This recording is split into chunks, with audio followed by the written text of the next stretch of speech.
रात के करीब 12 बजे का वक्त था। गर्मियों की रातें थीं और मैं अपने कमरे में सो रही थी। अचानक मेरे कमरे के दरवाजे पर दस्तक हुई। पहले तो मैं थोड़ा डर गई, लेकिन फिर सोचा शायद मेरा भाई ही होगा, क्योंकि घर में मेरे और भाई के अलावा कोई और नहीं था। मैंने उठकर दरवाजे की ओर कदम बढ़ाए। दरवाजा खोलते ही मैंने बाहर झांका, लेकिन वहां कोई नहीं था। मैंने सोचा शायद ये मेरा वहम होगा। मैं वापस बिस्तर पर लेटने लगी। अचानक दरवाजे पर फिर से पहले से भी ज्यादा जोर की दस्तक हुई। मैंने कांपती हुई आवाज में पूछा, कौन है? लेकिन कोई जवाब नहीं आया। डरते हुए मैंने दोबारा दरवाजा खोला और वहां मेरा भाई खड़ा था। उसने मुझसे कहा, क्या हुआ दीदी, इतनी घबराई हुई क्यों लग रही हो? वो मुझे आज कुछ अजीब सी नजरों से देख रहा था। मैंने सोचा शायद मैं ही ज्यादा सोच रही हूँ, लेकिन मुझे क्या पता था कि उस रात कुछ ऐसा होने वाला था जिसने मेरी पूरी जिंदगी को बर्बाद कर दिया, जिसे मैं चाहकर भी कभी भूल नहीं पाई। अब मैं आपको अपनी जिंदगी का वो सच बताने जा रही हूँ जिसे मैंने आज तक सबसे छुपा कर रखा था। यह सच ऐसा है जो मेरी हर रात की नींद और हर दिन का सुकून छीन ले गया। इसे सुनने के बाद शायद आपकी रूह कांप उठेगी। दोस्तों, कहानी सुनने से पहले दिल थाम कर बैठिएगा, क्योंकि कहानी बहुत ही खतरनाक होने वाली है। अगर चैनल पर पहली बार आए हैं तो चैनल को सब्सक्राइब जरूर कर लीजिएगा। तो चलिए कहानी शुरू करते हैं। मेरी उम्र 20 साल हो चुकी थी और मैंने नया नया जवानी की दहलीज पर कदम रखा था। मैं कॉलेज में सेकेंड ईयर की पढ़ाई कर रही थी। उन दिनों गर्मी का मौसम था और हमें कॉलेज से छुट्टियां मिल गई थीं। रोज की तरह आज भी पूरे घर की सफाई करने के बाद मैं अपने बिस्तर पर आराम कर रही थी। थकान से चूर होकर ऐसा लग रहा था जैसे पूरा बदन अकड़ गया हो। मैं अपने बिस्तर पर लेटकर सुकून पाने की कोशिश कर रही थी और हाथों से अपने सिर की मसाज कर रही थी। अचानक मेरा भाई राहुल मेरे कमरे में आया और दरवाजा बंद करके कहने लगा, क्या हुआ दीदी, तबीयत तो ठीक है? मैंने कहा, क्या भाई, मम्मी सारा काम मेरे सर पर डालकर चली जाती हैं। कॉलेज की छुट्टियां क्या हुई, सारे घर की जिम्मेदारी मुझ पर आ गई है। ऊपर से काम वाली बाई भी छुट्टी पर है। मुझसे नहीं होते ये घर के काम। मेरी बात सुनकर वह मेरे पास आकर बैठ गया और कहने लगा, मेरी प्यारी बहन, कोई बात नहीं, मैं अभी तुम्हारे लिए दूध लेकर आता हूँ, उसे पियोगी तो सुकून मिल जाएगा। राहुल की बात सुनकर मैं मुस्कुरा दी और कहा, बस तुम खाना बाहर से ले आना, मैं थोड़ी देर सोऊंगी तो मेरी तबीयत कुछ बेहतर हो जाएगी। राहुल कमरे से निकल गया। कुछ देर बाद ठंडे दूध के गिलास के साथ वह वापस आया। मुझे उस पर बहुत प्यार आया। दुनिया में बहुत कम ही ऐसे भाई होते हैं जो अपनी बहनों का इतना ख्याल रखते हैं। मैं उसे ढेर सारा आशीर्वाद देने लगी और उसका लाया हुआ दूध पीने लगी। दूध पीने के बाद मैं अपने बिस्तर पर लेट गई। राहुल कहने लगा, चलो दीदी, मैं तुम्हारा सिर दबा देता हूँ, तुम सो जाओ। वह मेरे पास बैठ गया और अपने हाथों से मेरा सिर दबाने लगा। उसके हाथों से मुझे सुकून मिलने लगा और मेरे सर का दर्द भी कम हो गया था। मैं आंखें मूंद कर लेट गई और कुछ ही देर में मैं गहरी नींद सो गई। मुझे कोई भी होश नहीं था कि मैं कितने घंटे तक सोती रही। जब मेरी आंख खुली तो मैंने घड़ी पर टाइम देखा। रात के 9 बज चुके थे। शायद थकावट की वजह से मुझे वक्त का एहसास ही ना हुआ। मम्मी और पापा भी ऑफिस से वापस आ चुके थे। मुझे कुछ भी समझ नहीं आ रहा था और मेरा पूरा शरीर दर्द कर रहा था। मैं बिस्तर से उठकर बाथरूम जाने लगी। तभी मुझे चक्कर आ गए। मुझे ऐसा लग रहा था जैसे सब कुछ घूम रहा हो और अगर दीवार का सहारा नहीं लिया होता तो शायद गिर जाती। खुद को संभालते हुए मैं फ्रेश होकर बाहर आई। देखा कि सभी खाने के टेबल पर बैठे हुए थे और मेरे आने का इंतजार कर रहे थे। मैं जाकर आराम के साथ कुर्सी पर बैठ गई। मेरी हालत काफी खराब हो चुकी थी और थकावट से मेरा पूरा बदन दर्द कर रहा था। राहुल ने देखा कि मैं थकी हुई हूँ तो तुरंत मम्मी से कहने लगा, मम्मी देखिए, अंजलि दीदी पर काम का बोझ थोड़ा कम डाला करे।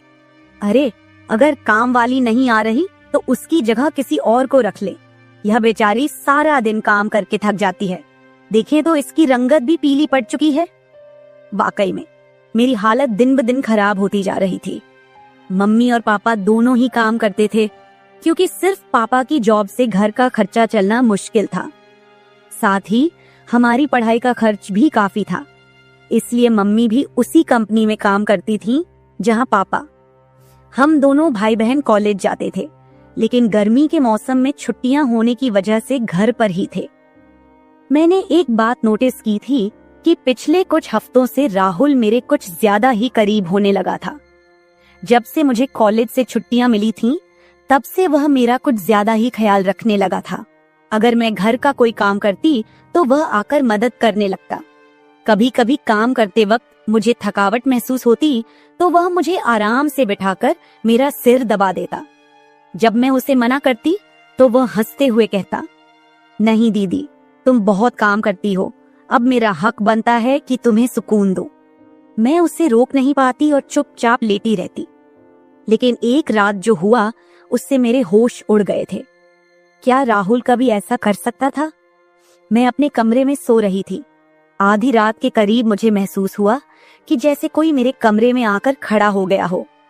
धीरे धीरे वह बिस्तर के पास आ रहा हो और मैं सोते हुए भी महसूस कर सकती थी कि कुछ अजीब हो रहा है। मुझे तुरंत झटका सा लगा और मैंने आंखें खोल दी। कमरा पूरी तरह से अंधेरे में डूबा हुआ था और जब मैंने उठकर देखा तो अंदर कोई नहीं था। बस कमरे का दरवाजा थोड़ा सा खुला हुआ था और मुझे याद था कि मैं हमेशा सोने से पहले दरवाजा बंद करके सोती थी। तो फिर वह कैसे खुला था? मैं चुपचाप उठकर दरवाजे को लॉक करने लगी।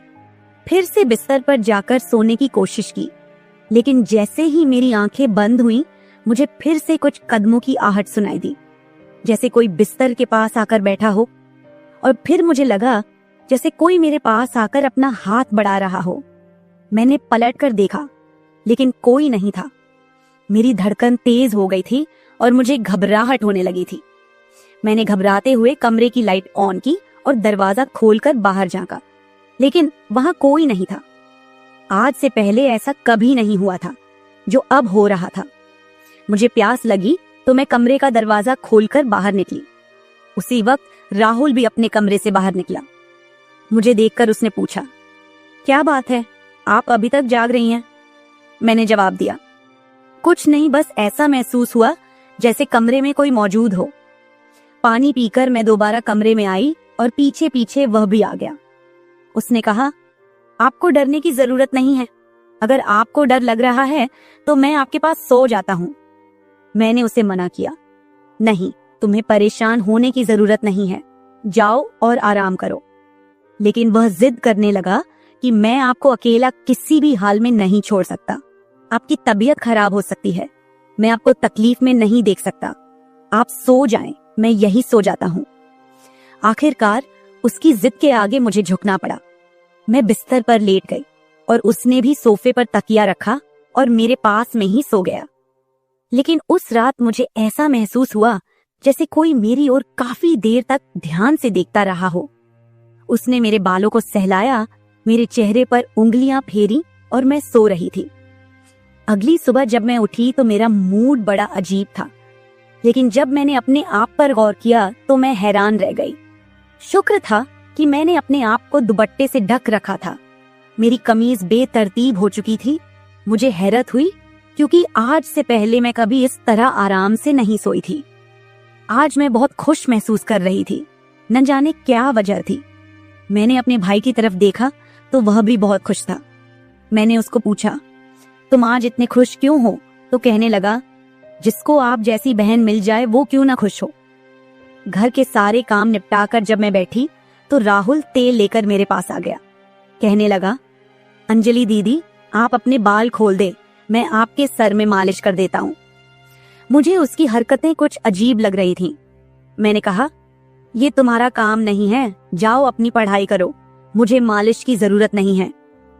मगर उसने मेरी बात नहीं मानी और खुद ही मेरे बालों से कैचर उतार कर कहने लगा, आप नखरे मत किया करो, किस्मत वालों को ही ऐसे भाई मिलते हैं।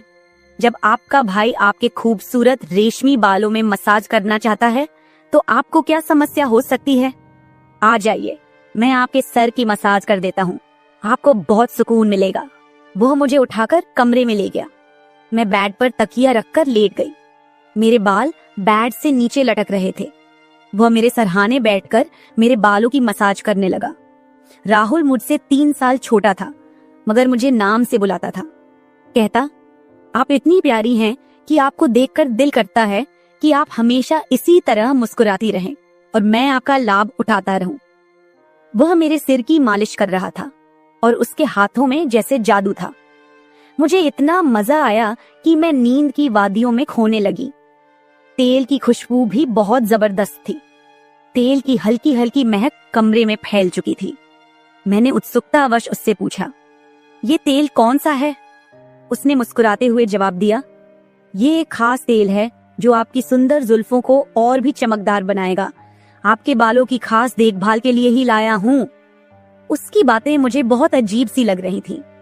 मैं समझ नहीं पाती थी कि वह किस तरीके से बात कर रहा है। मालिश के दौरान कब मुझे नींद आ गई, पता ही नहीं चला। कुछ समय बाद जब मेरी आंख खुली तो मेरे पूरे बदन में भारीपन महसूस हो रहा था। ऐसा लगा रहा था जैसे किसी ने मुझ पर बहुत ज्यादा वजन रख दिया हो। मेरी टांगों और हाथों में अजीब सा दर्द था, मानो घंटों तक मैं किसी भारी बोझ के नीचे रही हूं। पूरे बदन में दर्द सरायत कर रहा था। मैं धीरे धीरे उठकर बैठी और चारों तरफ नजर दौड़ाई। मेरे कपड़े हल्के हल्के गीले हो गए थे और पंखा भी बंद था। कमरे में गर्मी का एहसास हो रहा था। मैंने चक्कर खाती हालत में बेड से नीचे कदम रखा, मगर पैरों में जैसे जान नहीं थी। मैंने अपने भाई को देखा जो शांत और सामान्य नजर आ रहा था। लेकिन यह सब क्या हो रहा था? मुझे समझ नहीं आ रहा था कि आखिरकार ऐसा क्यों हो रहा है। बड़ी मुश्किल से खुद को घसीटते हुए मैं बाथरूम पहुंची और फ्रेश होकर आई।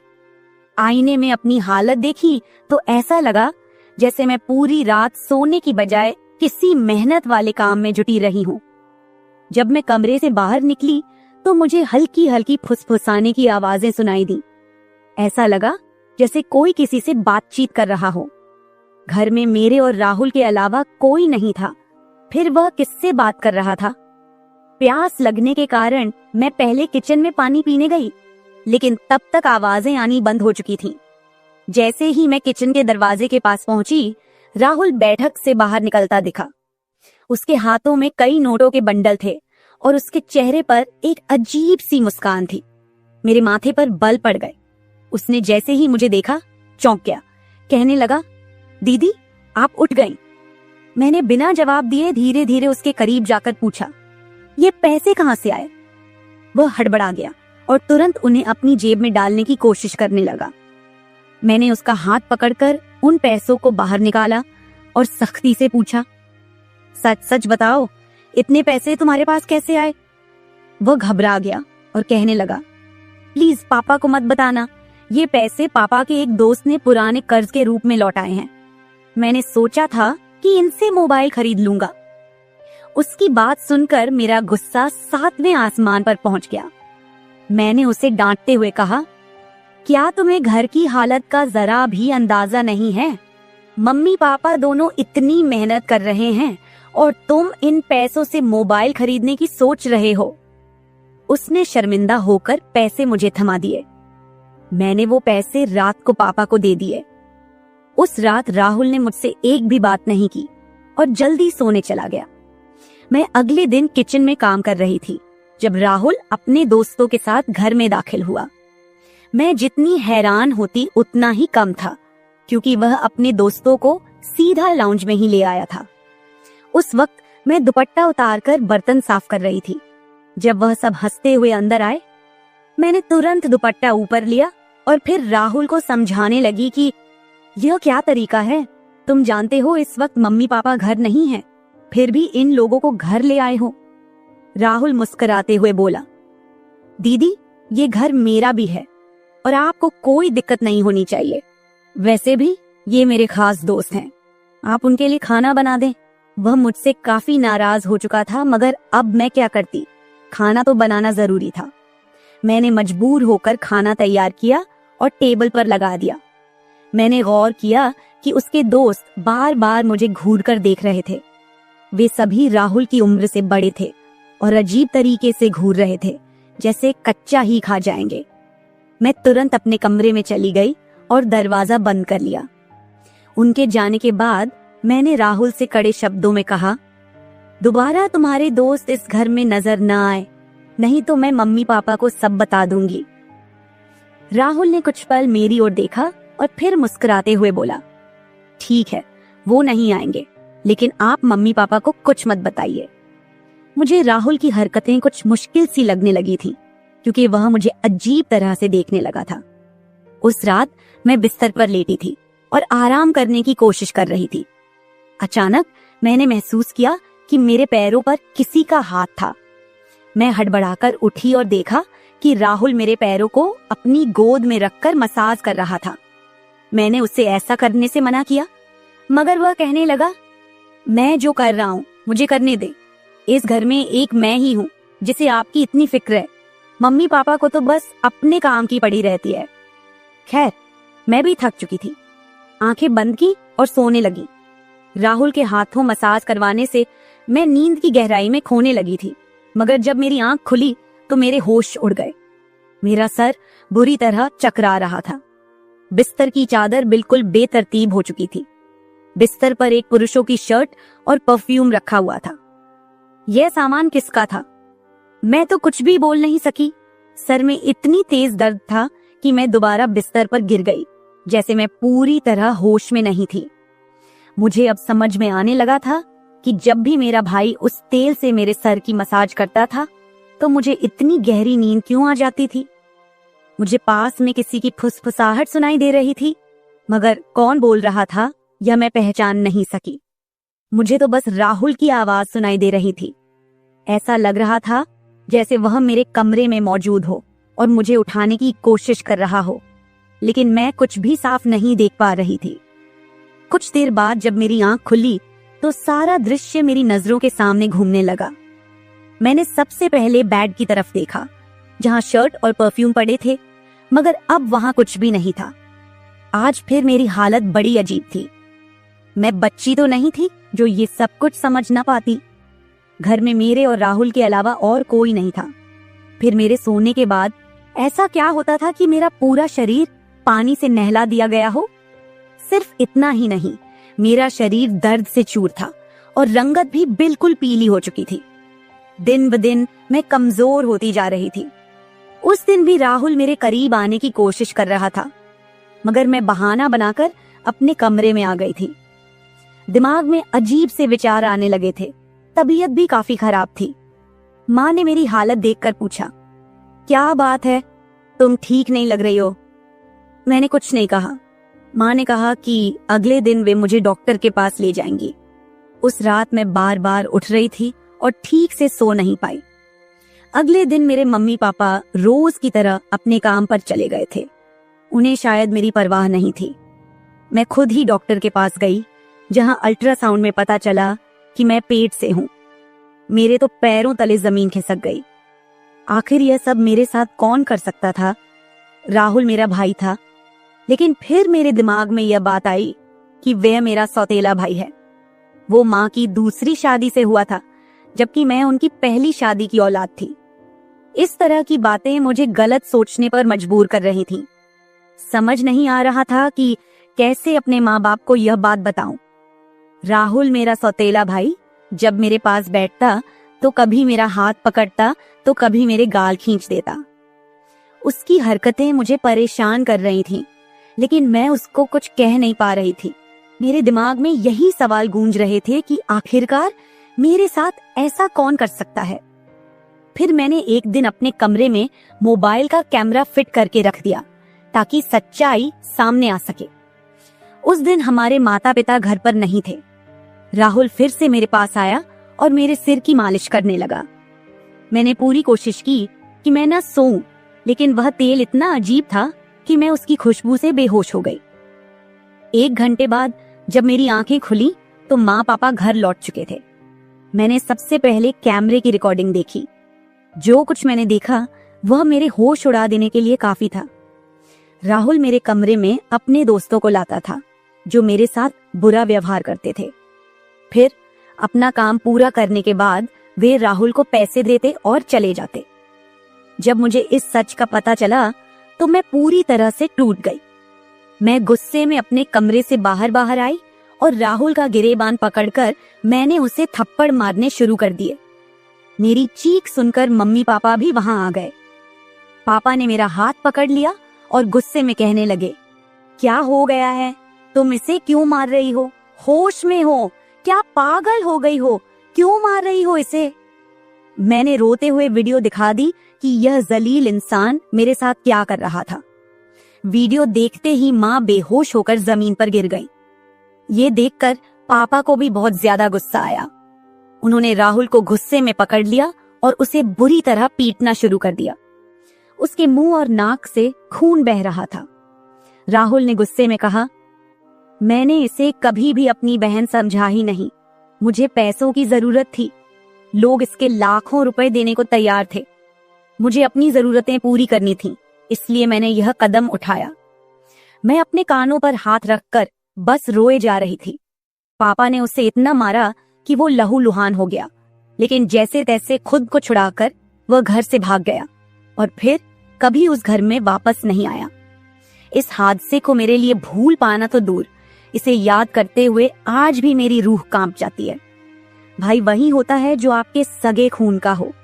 किसी भी अनजान मर्द के सहारे अपनी बेटी को छोड़ना बहुत बड़ी भूल हो सकती है, क्योंकि कुछ शैतानी सोच रखने वाले लोग हर वक्त इस ताक में रहते हैं कि कब किसी मासूम की इज्जत से खिलवाड़ करें।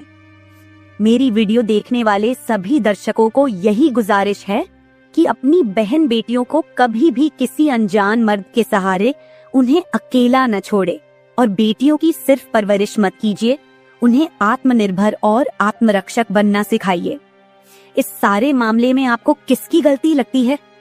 हमारे माँ बाप की, जिन्होंने पैसा कमाने के चक्कर में हमारे ऊपर कभी ध्यान ही नहीं दिया, या फिर मेरी, जो अपने सौतेले भाई पर सरगे से भी ज्यादा भरोसा करती थी, या फिर इस समाज की, जो बेटियों को कमजोर और बेबस मानता है। आपकी राय मेरे लिए बहुत मायने रखती है। कमेंट बॉक्स में जरूर बताएं कि इस पूरे मामले में आप किसे गलत मानते हैं। मैं अपनी कहानी आपके साथ इसलिए साझा कर रही हूँ ताकि यह किसी और के लिए एक सीख बन सके। यह सिर्फ एक घटना नहीं है, बल्कि एक चेतावनी है कि हम सबको सतर्क रहना चाहिए।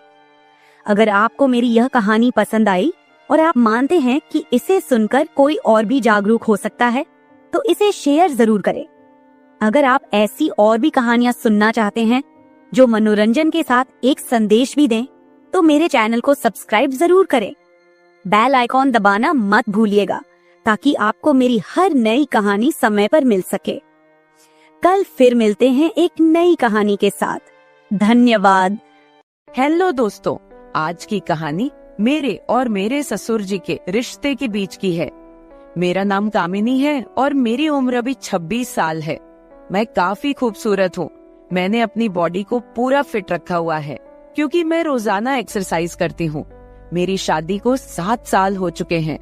मेरे मम्मी पापा ने गरीबी की वजह से मेरी शादी कम उम्र में ही एक अमीर लड़के से करवा दी, लेकिन वो लड़का अक्सर बीमार रहता था। उसके हार्ट में कोई प्रॉब्लम थी। मैं अपनी शादी से ज्यादा खुश नहीं थी, पर मेरे पति मुझसे बहुत ज्यादा प्यार करते थे। अब मेरी शादी को 2 साल हो चुके थे, लेकिन अभी तक कोई भी बच्चा नहीं हुआ था। हमारे घर में मैं, मेरे पति और ससुर जी थे। हम तीनों ही बहुत प्यार से रहते थे। मेरे ससुर जी की उम्र 45 से 50 साल की होगी, लेकिन वो काफी जवान दिखते हैं क्योंकि उन्होंने अपने शरीर को पूरा फिट रखा हुआ है। फिर एक दिन मेरे पति की तबीयत ज्यादा खराब हो गई और उनकी मृत्यु हो गई। मेरे सामने मानो दुखों का पहाड़ टूट पड़ा हो। अब मैं एक विधवा हो चुकी थी। धीरे धीरे मेरे पति को गुजरे काफी समय हो गया था। अब मेरे ससुर जी और मैं दोनों ही घर में रहते थे। मैं बहुत ही उदास रहने लगी थी, लेकिन मेरे ससुर जी मुझे बहुत समझाते थे कि कामनी, अब जो होना था वो हो गया है, इतनी टेंशन मत लो, तुम भी बीमार हो जाओगी। मैं तो कहता हूँ कि तुम दोबारा से शादी कर लो, अभी तुम्हारी उम्र ही क्या है। पर साथ ही साथ वो मुझे अजीब सी नजरों से देखते थे। फिर मैं अपना घर चलाने के लिए जॉब करने लगी क्योंकि मेरे घर में अब कमाने वाला कोई नहीं बचा था। मैं दिन भर ऑफिस में रहती और शाम के 7 बजे तक घर आती। ससुर जी का बिजनेस ठीक ठाक चलता था, पैसों की कुछ खास चिंता नहीं थी। फिर भी मैं सोचती हूँ कि खाली घर पर बैठकर क्या करूंगी, इसलिए जॉब करती हूँ और थोड़ा दिल भी बहल जाता है और टाइम पास भी हो जाता है। अब मेरे पति को गए हुए बहुत दिन हो चुके थे, इसलिए मैं उनकी मृत्यु के सदमे से थोड़ा थोड़ा बाहर निकल रही थी। ऑफिस की सहेलियों ने मुझे बहुत समझाया कि तुम शादी कर लो। मेरी एक बहुत अच्छी सहेली है, हम दोनों साथ साथ ऑफिस जाती हैं। एक दिन ऑफिस से निकलते वक्त मेरी सहेली ने मुझे घर पर बुलाया, क्योंकि मेरे ऑफिस और घर के बीच ही मेरी सहेली का घर है। तो मैं उसके घर चली गई। हमने चाय पी और फिर इधर उधर की थोड़ी बातें की। मेरी सहेली ने कहा कि क्या तुझे पता है ऑफिस में क्या चल रहा है? मैंने कहा नहीं यार, मुझे उससे क्या फर्क पड़ने वाला है, वैसे भी तो मैं ऑफिस में अपना मन बहलाने के लिए ही जाती हूँ। फिर मेरी सहेली बोली, फिर तू सुन ले, हमारे ऑफिस में सभी लोग एक दूसरे से मिलकर रहते हैं और किसी को भी कोई समस्या हो वो सभी मिलकर सुलझा लेते हैं। देखो, जो काम वाली आंटी है वह विधवा हो चुकी है, लेकिन ऑफिस के लोगों ने मिलकर उनकी शादी करवा दी है। अब वह बहुत खुशी खुशी रहती है और उनका भी एक सहारा बन गया है। मैंने उसकी बातों पर ज्यादा ध्यान नहीं दिया और वहाँ से अपने घर चली आई। मैं थोड़ा थोड़ा अपनी सहेली की बातों को समझ रही थी कि वो मुझे शादी करने के बारे में बोल रही है। फिर मैंने घर आकर ससुर जी को खाना बनाकर दिया और खुद भी खाना खाया। मैं अपने कमरे में बैठी थी, मुझे नींद नहीं आ रही थी। सुबह के लगभग 10 बज रहे थे। आज रविवार था, मुझे ऑफिस नहीं जाना था। तभी मेरे दिमाग में मेरी सहेली के मुंह से सुनी हुई बातें चलने लगी। मैं सोच सोचकर परेशान सी होने लगी। फिर मेरे दिमाग में कुछ आया और मैं अपने ससुर जी के कमरे की ओर चली गई। जब मैं अपने ससुर जी के रूम में गई तो उनके हाथ में एक किताब थी। मुझे देखकर उन्होंने किताब को तकिए के नीचे रख दिया। मैंने देख लिए था कि ससुर जी कौन सी किताब देख रहे हैं। मैंने कहा, ससुर जी आप क्या पढ़ रहे हो? वह बोले, कुछ नहीं बहू, किताब देख रहा था बस। बताओ क्या बात है? मैं बोली, कुछ नहीं ससुर जी, मुझे आपसे कुछ जरूरी बात करनी है। उन्होंने कहा, हाँ बहू कहो, क्या बात करनी है? मैंने कहा, ससुर जी बात थोड़ी अजीब है, मैं सोच रही थी कि आपसे कहूँ कि नहीं। उन्होंने कहा, अरे पहले तुम बोलो तो सही, क्या बात है? ऐसा कभी हुआ है कि तुमने कभी मेरे से कुछ मांगा हो और मैंने तुम्हें लाके ना दिया हो? तुम मेरा इतना ख्याल रखती हो, जो भी बात है खुलकर बोलो।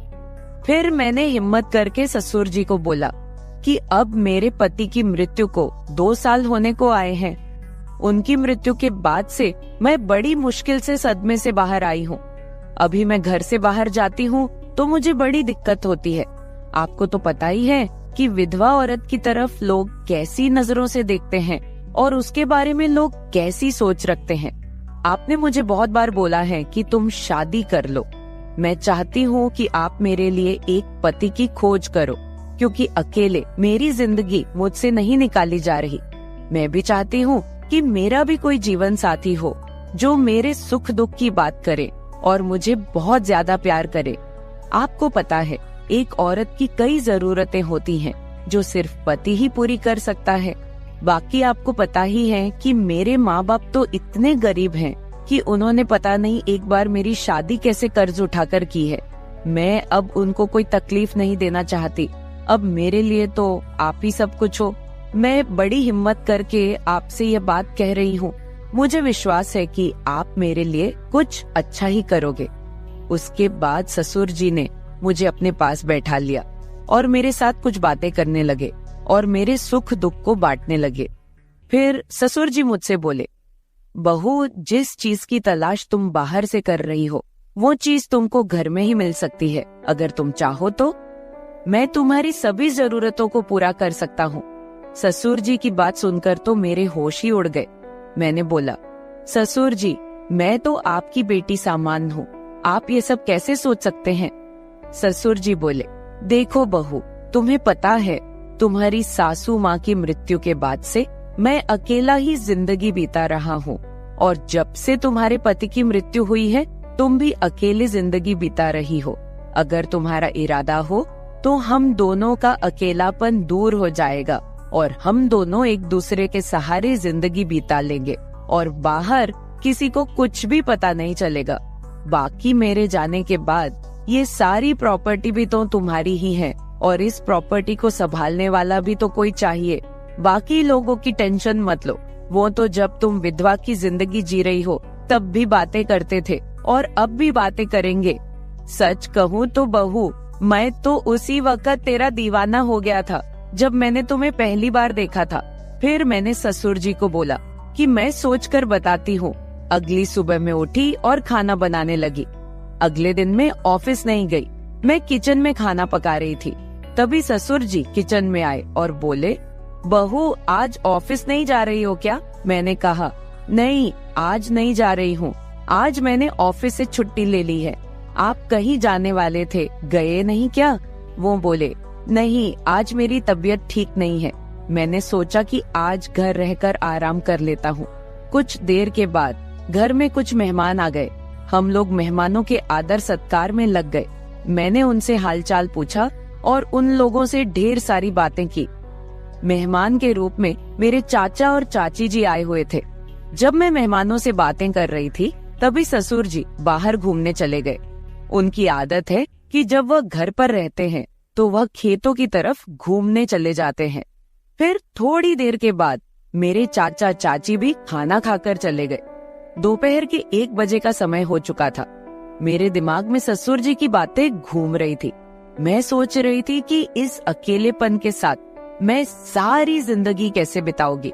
मैं ससुर जी के साथ रहूंगी तो हो सकता है कि हमारा कोई बच्चा भी हो जाए। और ससुर जी की बात सही है, उनके जाने के बाद उनकी सारी प्रॉपर्टी भी तो मेरी ही है। मुझे ससुर जी की बातें काफी हद तक सही लग रही थी।